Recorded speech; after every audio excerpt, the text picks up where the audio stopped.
Oh my God, who the hell cares?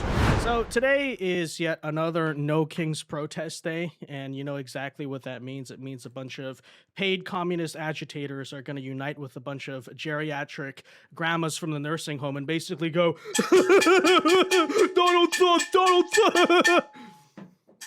It's like, are you guys okay? You know, you don't have anything better to do?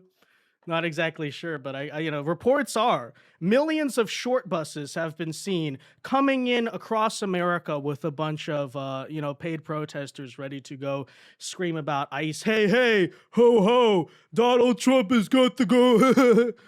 And, we'll talk about it, but I gotta just be completely honest. I'm so exhausted with these people. What else can we say? I have libtard fatigue in this country, okay? Because they just do the same thing over and over again. I understand, yeah, your supporters are all like 80 years old. Oh yeah, you want to spit on the future of your grandchildren. We're dealing with a gerontocracy of like selfish Woodstock Americans from 1969. Okay, we get it. What else is new? Is there anything interesting? Are you going to bring us anything interesting? Well, we do have at least one funny story about this, which is apparently before No Kings protest could even get off the ground, we already were witnessing left-wing infighting when it came to basically, you could almost call it like a pronoun debate, not literally, but it's very similar, where they're arguing about the inclusive language and whether or not they should actually change the names of No Kings because it's not inclusive to the Hawaiian separatist movement over in Hawaii. It's not inclusive to European countries, which apparently also tried to hold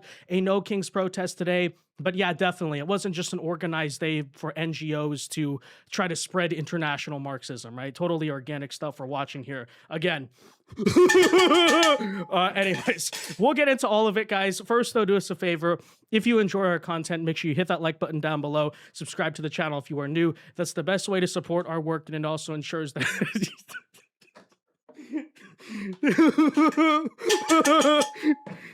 That's literally them, though. That you can stay up to date with all of the latest news and coverage. And that said, in the tradition of dealing with No Kings protesters, we'll put the crown on our head, okay? It's King's Day. I don't know what it is in libtard America. I don't know what it is in Canada. Today in America, it is officially King's Day. But anyways, so I saw a very interesting post on Reddit last night, which is, of course, the main liberal organizing platform these days. And you can just see, right, this is the state of the No Kings movement. A very hilarious and frankly universal trend of leftists is they can never get out of their own way, because once they think, okay, this is what we're going to do, someone gets in and shuts it down and says, oh, like that's not inclusive language or something. If we want to defeat capitalism, we are going to need a party that will organize working people to fight for the demands that we want and to win socialism. Thank you so much. Quick point of privilege. Quick point of personal privilege. Yes. Guys, first of all, James Jackson, Sacramento, he, him. I just want to say, can we please keep the chatter to a minimum? I'm one of the people who's very, very prone to sensory overload. There's a lot of whispering and chatter going on. It's making it very difficult for me to focus. Please, can we just, I know we're all fresh and ready to go, but can we please just keep the chatter to a minimum? It's affecting my ability to focus. Thank you. Thank you, comrade. Okay, is there a speaker against name, chapter, pronoun? Point of personal privilege. Yes. Please do not use gendered language to address everyone. To be honest with you, this is the very reason why they tried to cancel the word retarded, right? They tried to make that socially unacceptable, offensive to say, because that way these types of things can proceed in peace, right? Because if you can't just sit there and say, what's wrong with you retards? Then that's how you end up to this point. Oh, point of personal privilege. Hey, excuse me. Literally. Okay. But anyways, that said, this is now apparently happening to the No Kings movement as well, because they're now, basically imploding into chaos over the fact that some leftists actually do support having kings, which is very contrary to the idea of the No Kings protest. And so they're basically asking other movements to now change the name of No Kings to something else. As you can see, apparently this Hawaiian guy pointed out yesterday, the state of Hawaii will have protests on the 28th, but it will not have a No Kings protest. The organizers have renamed it the No Dictators protest, same thing as last year. The reason is that they explicitly support kings. They want to restore the Hawaiian monarchy.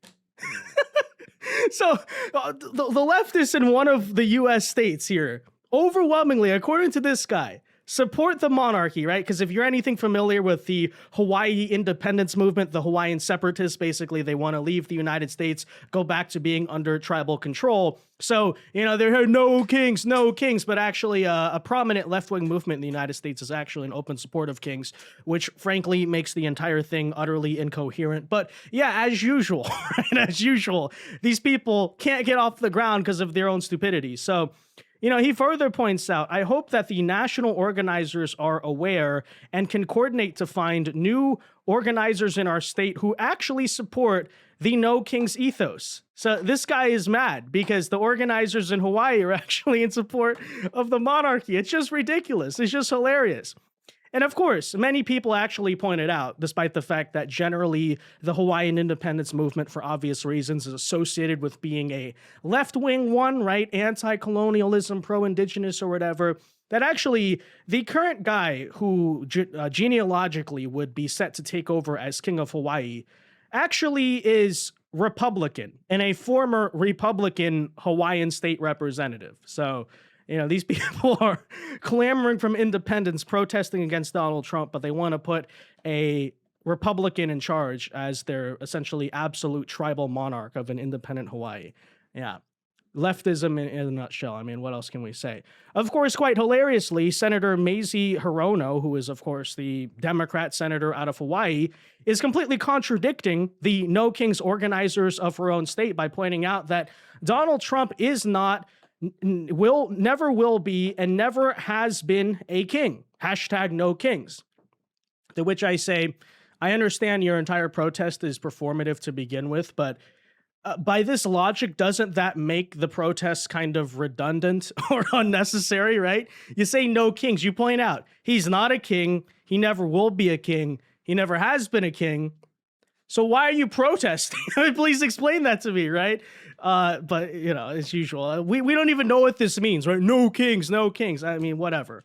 You know, these people are perfectly happy to assert their own forms of, you know, authoritarian control or means, but the moment Donald Trump signs any executive order, they compare him to King George III or something. Actually, we know that's exactly what this is about, just to point it out. The very reason why they basically named this movement to be No Kings is because, I don't know if you remember, but ever since the 2024 election, liberals have been trying to reclaim the idea of patriotism, right? That's the very reason why Kamala Harris had American flags at her rallies, and you wonder, oh, well, we've never seen that one before. Why communist organizers were literally trying to hand out American flags to the anti-ICE protesters last year because these people show up waving Mexican and foreign flags and they're like, no, fly the American flag for the sake of optics. And so that's, of course, what they're trying to claim now as well.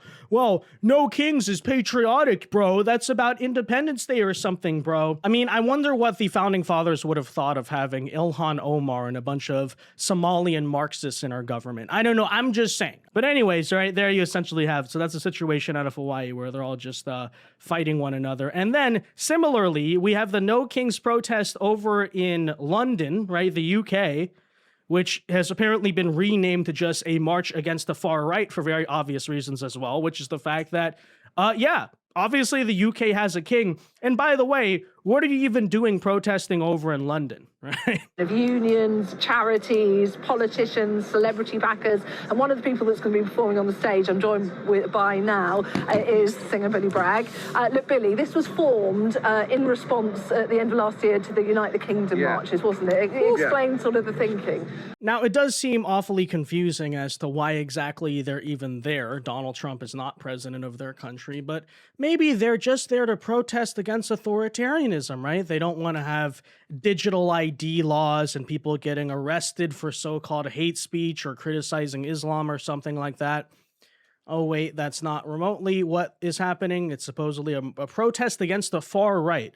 Whatever that boogeyman is, the normal people who don't think what's happening to Britain currently should be happening. Okay. All right, got it. But yeah, you chant no kings while your country has a king or something.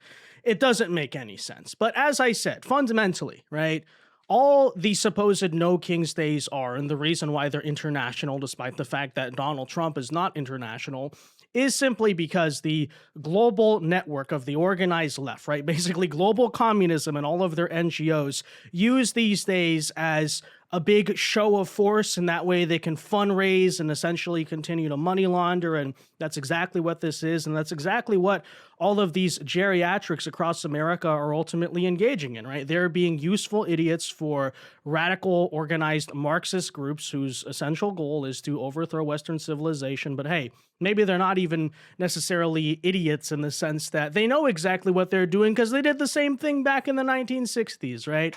Right, Grandma? Okay.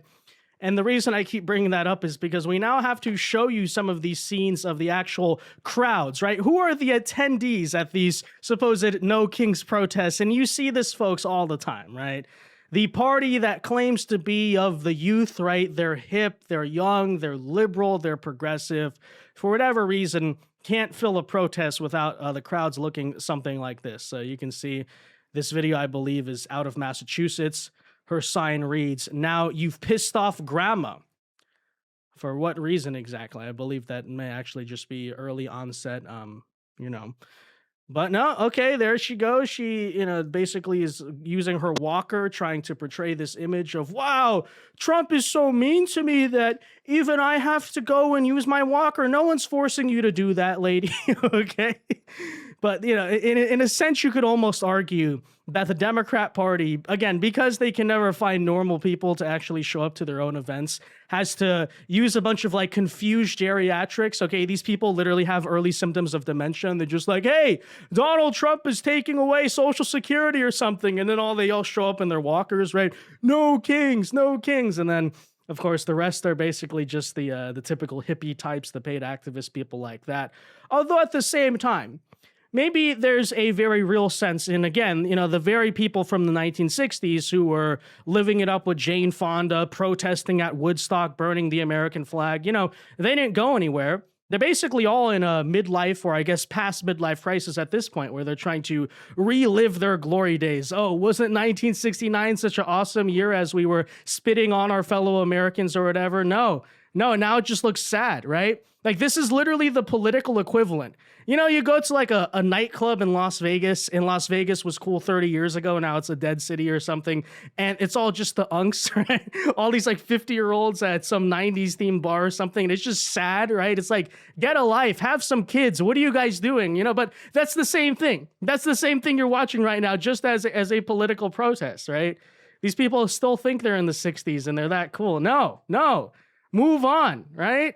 High school, college, that was 60 years ago, Grandma, But you have that, of course. Take a look. If you want maybe the best indication of the crowds here, look at the protest out of the Villages in Florida, which is literally a retirement community, by the way. So the fact that they held the protest in the retirement community tells you a lot about the target demographic. But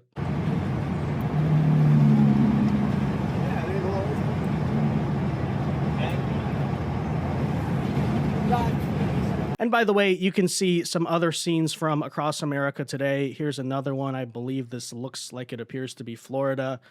But you notice the same pattern. Why are these people so old? And for the ones who are not old, why do they all look just so unhealthy, right? Well, because that is basically the state of the Democrat Party, okay? Wearing down, getting old. The ones who are young are indeed not normal, radical, and insane, right? It's just a lot of this stuff going on. You look at the rally, by the way, in Washington, D.C. today, and same exact story, right? As this guy points out here, same exact story.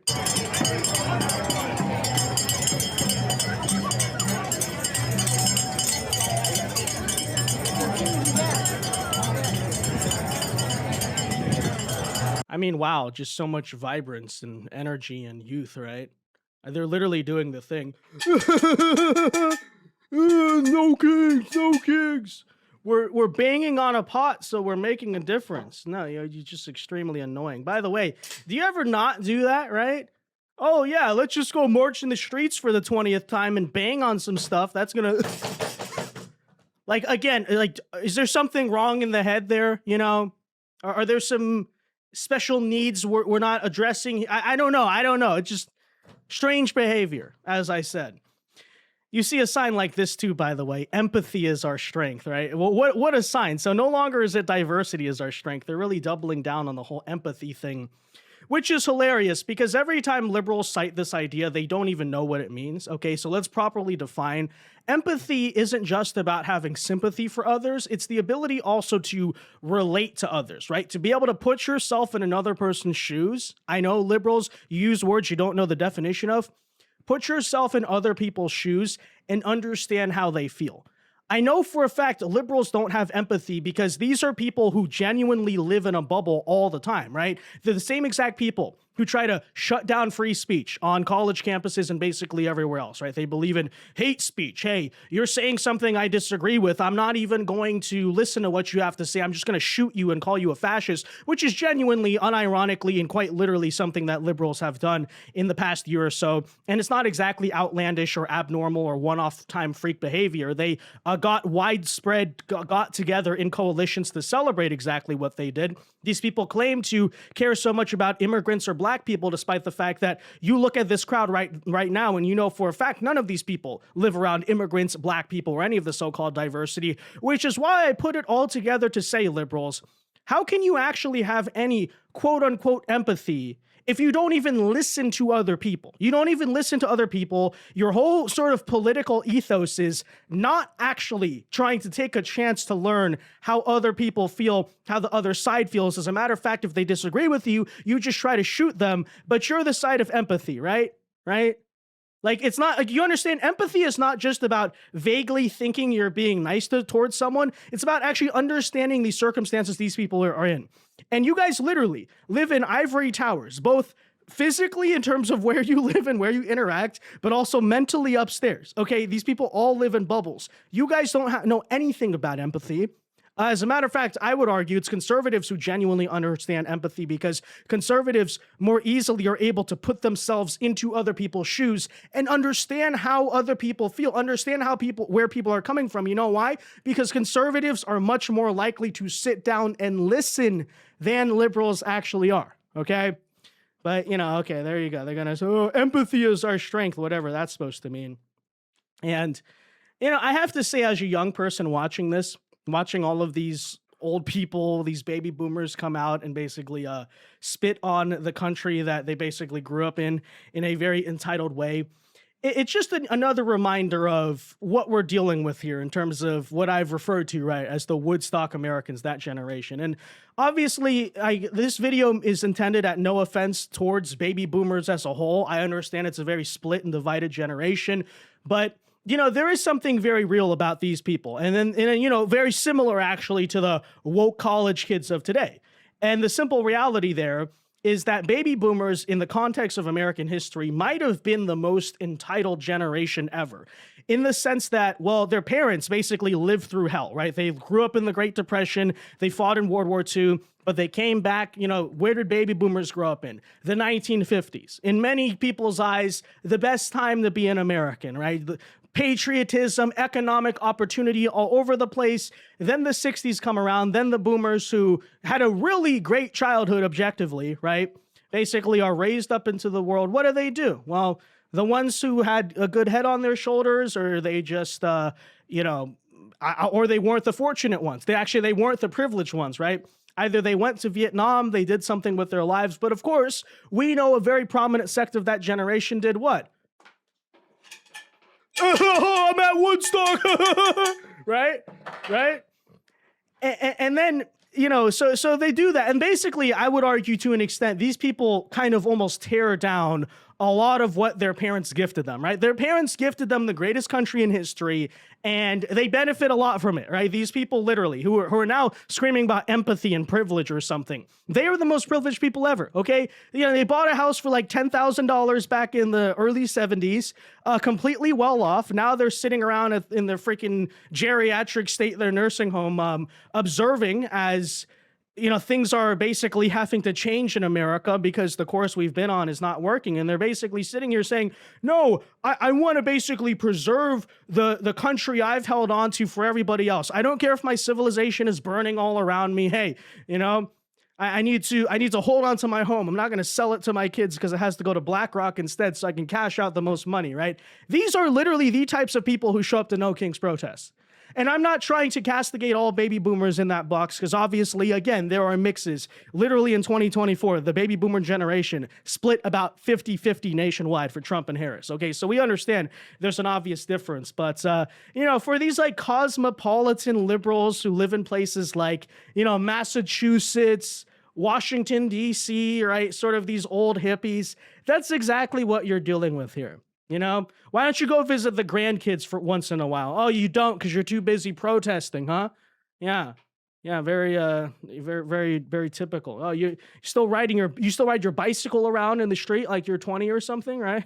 Like around Washington, D.C.? Yeah, yeah. But anyways, we'll bring you more coverage of this No Kings protest in a second. It's just something I wanted to highlight and display once again. Like literally the most privileged, arrogant people ever, lacking the least amount of empathy, are virtue signaling in the streets about privilege and empathy or something like that, right? You know, they could have used the inheritance they got from their parents to do something good, keep on building on the momentum, right? Keep on contributing to America. But what did they do? They basically drove it off the cliff, and then when someone is trying to now take it back up off the cliff, right, fix the mess that these people unironically right here caused and created in the first place, right, what do? They get bitter and resentful. No, don't save the future of this country. No, hold on to our gerontocracy. Gerontocracy. They don't want kings, but they want gerontocracy. You know, that's perfectly fine. Yeah, very typical. But anyways, guys, that said, let me know your thoughts on this in the comment section down below. Be sure to leave a like on this video, subscribe to the channel if you are new. And until next time, God bless and peace.